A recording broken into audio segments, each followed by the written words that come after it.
قال رسول الله صلى الله عليه وسلم: إن عظم الجزاء مع عظم البلاء، وإن الله إذا أحب قوما ابتلاهم، فمن رضي فله الرضا ومن سخط فله السخط، وعلى قدر الإيمان يكون البلاء.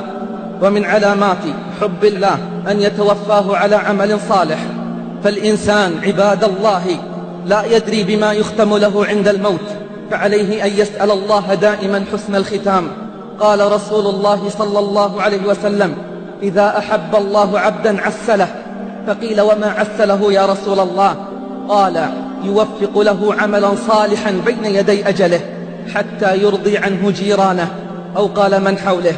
اعلم رعاك الله أن الإنسان يموت على ما عاش عليه ويحشر على ما مات عليه، ولا يظلم ربك أحدا.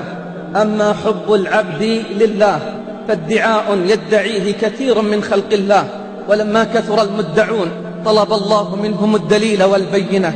اعلم رعاك الله أن محبة الله دعوى يدعيها كل أحد، فما أسهل الدعوى وما أعز المعنى.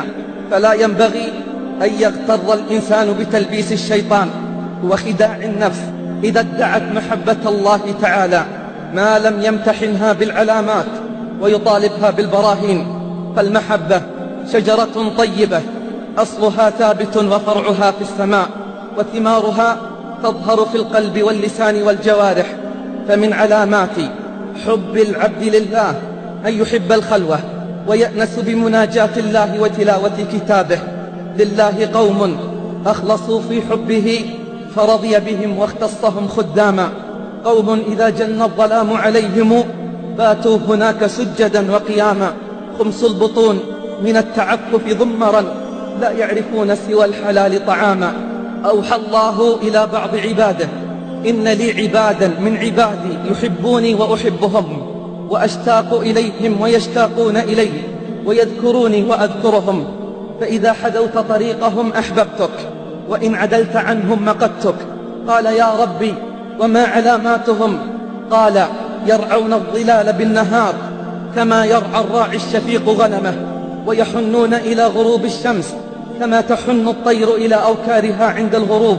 فإذا جن الليل واختلط الظلام وفرشت الفرش وخلا كل حبيب بحبيبه، نصبوا أقدامهم وافترشوا وجوههم وناجوني بكلامي وتملقوني بإنعامي.